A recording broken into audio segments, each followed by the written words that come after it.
Hi friends, నమస్తే. Welcome to my channel Indira Reddy Gummadi. మన YouTube ఫ్యామిలీకి అందరికీ నమస్తే అండి. నేను ఈరోజు ఒక టాపిక్ గురించి మాట్లాడాలనుకుంటున్నాను. నా పేరు ఇందిరారెడ్డి. నా ఛానల్ పేరు వచ్చేసి ఇందిరారెడ్డి గుమ్మడి. నిన్న నిన్న నేను ఒక వీడియో చూశాను ఫ్రెండ్స్. ఏంటంటే మమత వాళ్ళది సిస్టర్స్, జమ్మికుంట సిస్టర్స్ వాళ్ళు ఉన్నారు కదా, పాపలు, చిన్న పాపలు. ఆమె ఎంతో ఇబ్బంది పడుకుంటూ ఇద్దరు పిల్లల్ని పెట్టుకొని భర్త ఆరోగ్యం బాలేక అందరినీ ఆమె చేతులెత్తి దండం పెట్టిందండి, మొక్కుకుంటూ. నా భర్తకి ఇలా ఉంది, నా సోర్స్ అంతా ఆమె చరిత్ర అంతా చెప్పింది. నాకు ఈ ప్రాబ్లమ్స్ ఉంది, నేను ఉన్నత కుటుంబం నుంచి వచ్చాను, నేను ఒక చిన్న తప్పు చేయడం వల్ల లవ్ మ్యారేజ్ చేసుకొని మోసపోయాను, ఆయన ఎంత మోసం చేసినా కూడా నేను సరేనాను, ఆయనతోటి నాకు పిల్లలు ఉన్నారని చెప్పేసి ఆయనను ప్రేమించి ఆయనని తప్పులని క్షమించి ఆయన హెల్త్ బాగాలేకుంటే కూడా ఆ దగ్గర ఉండి సేవలు చేసుకుంటూ అన్నీ ఒక భార్య ఎలా ఉండాలో అలా ఉంది. ఆమెకి సహాయం అవసరమైంది కనుక మనకు అందరినీ అడిగిందంతే, కానీ డిమాండ్ చేయలేదు కదా. మరి నాకు ఈ రూపాయలు ఇవ్వండి, మీరు ఈ డబ్బులు ఇవ్వండి, నాకు ఈ సామాన్ ఇవ్వండి, నాకు అది ఇవ్వండి, ఇది ఇవ్వండి అని డిమాండ్ అయితే చేయలేదు కదా. సహాయం అనేది మనంతలో మనమే చేసాం, మనమంతలో మనమే చేసాం ఆమెకి. ఆమె ఇప్పుడు ఆర్జించింది అంతే, అడిగింది. అది మన ఇష్టం, ఇష్టం ఉంటే చేయాలి, లేకపోతే వదిలేయాలి. మనం చేసి మళ్ళీ మాట్లాడడం ఒక భర్త లేని ఆడది, ఒక మనిషి సహజం, తప్పులు చేయడం సహజం. ఆ రికార్డులు పెట్టి రికార్డులు మళ్ళీ వాళ్ళకి వినిపించి, సరే మీ ఇద్దరికి ఏదో ప్రాబ్లం వచ్చింది, సరే మిస్అండర్స్టాండింగ్ వచ్చింది, అది సహజం. అది మామూలుగా కూర్చొని మాట్లాడుకుంటే షార్ట్ అవుట్ చేసుకుంటే అయిపోయిద్ది కదా. మాట్లాడి ఏడ్చి మళ్ళీ ఏదో చెప్పి వేరే వాళ్ళు ఫస్ట్ ఆఫ్ ఆల్ రికార్డ్స్ చేయడం తప్పండి. ఇప్పుడు నిన్ను నమ్మి మన ఇద్దరం మాట్లాడుకునేటప్పుడు నిన్ను నమ్మి నేను ఎన్నో మాట్లాడతా, సరే మన మనిషి నైజం అది. వేరే వాళ్ళ కోసం మాట్లాడడం, ఏదో ఒకటి పొరపాట్లు జరుగుతూనే ఉంటాయి. అది రికార్డ్స్ చేయడం అనేది ఎంత తప్పండి. రికార్డ్ చేశారు, బాగానే ఉంది, మళ్ళీ వినిపించడం. మీరు ఒక్కరే ఆమెకి ఎనిమి కాకుండా ఇంతమందిని దాంట్లోకి లాగడం. ఒక మనిషి గురించి ఒకరు మాట్లాడుకుంటాం ఏదో సందర్భంగా, అది మంచో చెడో ఏదో, అది మన నైజం. అలా మాట్లాడుకోవడం అనేది మన నైజం. వందల ఇద్దరు ముగ్గురు, 1000లో ఒక ఇద్దరు ముగ్గురు ఉంటారేమో కరెక్ట్గా ఉండి అట్లా ఉండేవాళ్ళు. కానీ ఆమె ఏదో మాట్లాడిందని ఆ రికార్డ్స్ అన్ని బయట వినిపించడం. మీరిద్దరు సరే, మీ ఇద్దరు కరెక్టే ఉండొచ్చు, చెడ్డోళ్ళే ఉండొచ్చు, మంచోళ్ళే ఉండొచ్చు, ఏదన్నా కానీ టాపిక్ కూడా ఏదన్నా కానీ అది సెకండరీ. మీరిద్దరు కూర్చొని ఆ సమస్య ఎక్కడొచ్చింది ఏదైనా షార్ట్ అవుట్ చేసుకుంటే అయిపోయేది కదా. ఎంత సహాయం చేసి ఏం లాభం? ఇప్పుడు సహాయం చేసి లాభమే లేదు కదా. ఆ సహాయం అనడానికి అర్థమే లేదమ్మా. మీరు మాట్లాడడం ఇద్దరు.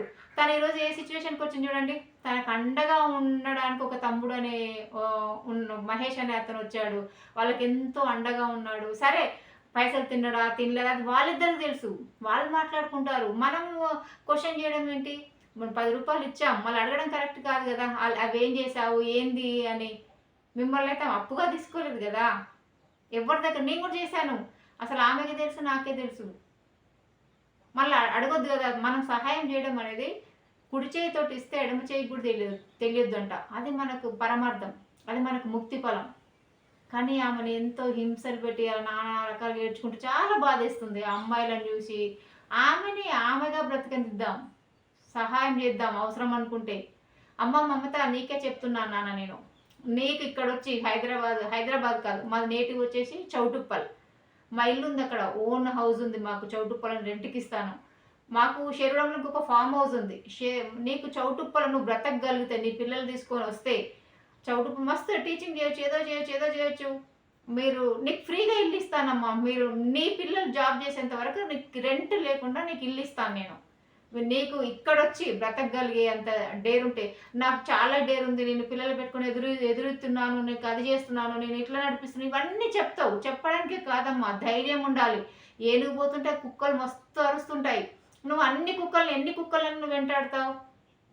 వెంటాడలేవు, కొట్టలేవు కదా. నీ ధైర్యం నీకు ఉండాలి, బ్రతకాలి, ఎదిరించాలి, ఎదురొడ్డాలి. కానీ ఇట్లా పిరికిగా మారి ఏడ్చుకుంటూ ఆ పిల్లలు ఎంత సతమవుతున్నారు తెలుసా, ఎంత ఫీల్ అవుతున్నారు, ఎంత ఏడుస్తున్నారు. ఈరోజు చాలా బాధగా ఉందమ్మా. ఆమె మమత అనే పర్సన్ సారీ చెప్పింది ఒక ఆమెకి. నేను అక్క నన్ను క్షమించు, సరే నేను తెలిసో తెలియక ఏదో మాట్లాడాను ఆ ఫ్రస్ట్రేషన్‌లో. అన్నీ ఈమె మాట్లాడిన మాటలే వినిపిస్తున్నాయి దాంట్లో. ఇప్పుడు మనిద్దరం కన్వర్జేషన్ చేసుకుంటున్నప్పుడు మనిద్దరి మాటలు ఉండాలి కదా! అవతల పర్సన్ రికార్డ్ చేసే వాళ్ళు ఏం చేస్తున్నారంటే, చాలా జాగ్రత్తగా మాట్లాడుతున్నారు వాళ్ళు. ఈమె ఏం మాట్లాడుతున్నదన్నీ రికార్డ్ చేస్తున్నారు. అదెంత తప్పు? నాదేదో పొరపాటు జరిగిందక్క. నేనిట్లా మాట్లాడాను. పొరపాటు జరిగింది.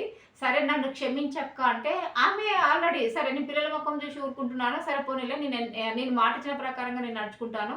ఇప్పటి నుంచి ఏది చేయనని చెప్పింది. అలా ఉండాలి. క్షమించే గుణం ఉండాలి.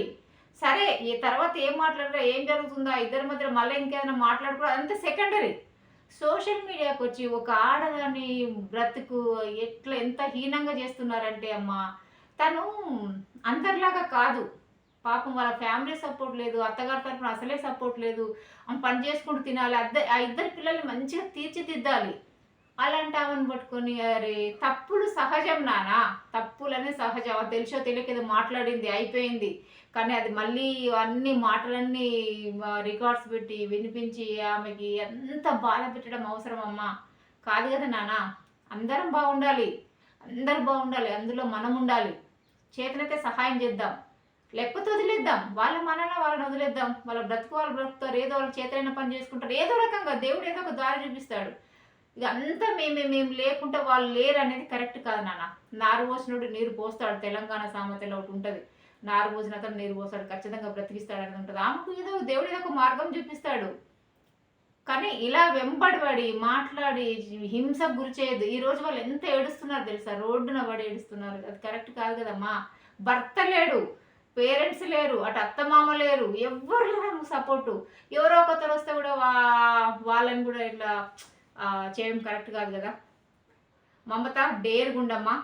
నువ్వు బ్రతకగలిగితే మా సైడ్ వచ్చి మీకు అన్ని విధాలుగా నేను అండగా ఉంటాను. నాకున్నంతలో నేను ఇల్లు మాత్రం నీకు రెంట్ లేకుండా ఇస్తాను తల్లి.